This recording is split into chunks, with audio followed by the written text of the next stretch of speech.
নমস্কাৰ জেআৰজি ব্লগলৈ সকলোকে স্বাগতম জনাইছোঁ। আজি আমি আলোচনা কৰিবলৈ লৈছোঁ BCA সখীসকলক প্ৰয়োজনীয় হোৱা কেইটামান ডিভাইচ সম্পৰ্কে বা ইকুইপমেণ্ট সম্পৰ্কে। ইতিমধ্যে আপোনালোক সকলোৱে জানে যে HSG বিলাকক বিশেষভাৱে ডিজিটেলি হেল্প কৰিবৰ কাৰণে বা বেংকিং সা সুবিধাখিনি দিবৰ বাবে BCA সকলক ইতিমধ্যে SRLMৰ ফালৰ পৰা নিযুক্তি প্ৰদান কৰা হৈছে। অসমত বহুতো সখী ইতিমধ্যে BCA হিচাপে নিযুক্তি পাইছে আৰু বহুতে এতিয়াও নিযুক্তি পোৱা নাই, কিন্তু সিলেকশ্যন হৈ আছে। এতিয়া BCA সখীসকলক যিহেতু SRLMৰ ফালৰ পৰা কোনো দৰমহা পাতি দিয়া নহয়, BCA সখীসকলে কমিশ্যন বেচিছত পইচা লাভ কৰে আৰু BCA সখীসকলক বেংকৰ তৰফৰ পৰা কমিশ্যন দিয়া হয়। SRLMে ঠিক কৰি দিয়া কিছুমান বেংকৰ আণ্ডাৰত BCA সখীসকলে কাম কৰিব লাগে।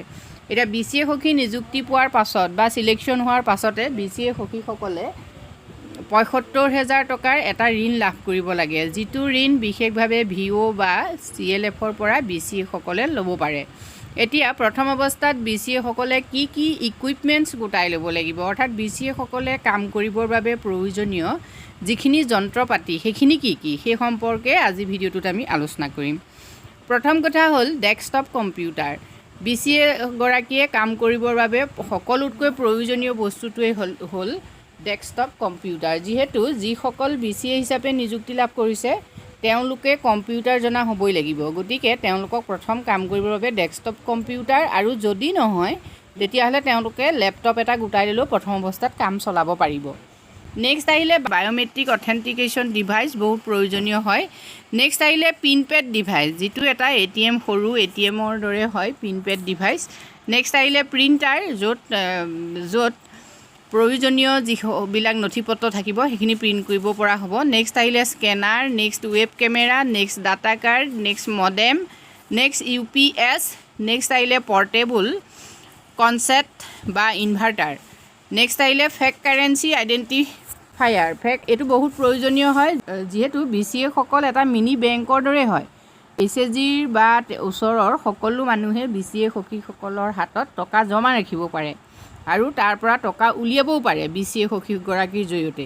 গতিকে ফেক কাৰেঞ্চি আইডেণ্টিফায়াৰটো BCA গৰাকীৰ কাৰণে যথেষ্ট প্ৰয়োজনীয় হয়। নেক্সট আহিলে POS মেচিন বা মাইক্ৰ' ATM। নেক্সট আহিলে কেছ কাউণ্টিং মেচিন। নেক্সট আহিলে কেছ বক্স ছেফ। নেক্সট আহিলে অপাৰেটিং মেনুৱেল। নেক্সট আহিলে ৰেজিষ্টাৰ। নেক্সট আহিলে ইউনিফৰ্ম। এই বস্তুখিনি BCA গৰাকীয়ে প্ৰথমতে গোটাই ল'ব লাগে। এতিয়া এই বস্তুখিনি যিহেতু BCA গৰাকীয়ে কেনেকৈ গোটাব সেইটো প্ৰশ্ন হয়, যিহেতু SRLMৰ ফালৰ পৰা এই বস্তুখিনি তেওঁলোকক প্ৰদান কৰা নহয় বা বেংকৰ ফালৰ পৰাও দিয়া নহয়। ইলেকশ্যনহে BCA গৰাকীক কি কৰা হয়, SRLMৰ ফালৰ পৰা কৰা হয়। ট্ৰেইনিঙো SRLMৰ ফালৰ পৰা দিয়া হয়, কিন্তু তেওঁলোকে নিজৰ মূলধন খৰচ কৰি এই বস্তুখিনি প্ৰথম পৰ্যায়ত গোটাই ল'ব লাগে আৰু মাত্ৰ তেওঁলোকক সুবিধা দিয়া হয় যাতে তেওঁলোকে ৭৫,০০০ টকা VO বা CLFৰ পৰা লোন হিচাপে তেওঁলোকে পাব পাৰে, সেইটো তেওঁলোকক সুবিধা দিয়া হয় এই ইকুইপমেণ্টছখিনি কিনিবৰ বাবে।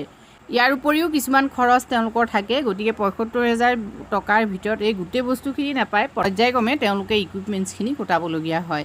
এতিয়া যিসকলে BCA হিচাপে ইতিমধ্যে নিযুক্তি লাভ কৰিছে, BCA সকলৰ প্ৰধান দায়িত্ব হ'ল এই ইকুইপমেণ্টছখিনি গোটাই লোৱাটো। আজি ভিডিঅ'টোত আমি আপোনালোকৰ বাবে এইখিনি কথা আলোচনা কৰিছোঁ। যদি আপোনালোক উপকৃত হৈছে কমেণ্ট কৰি জনাব। ধন্যবাদ।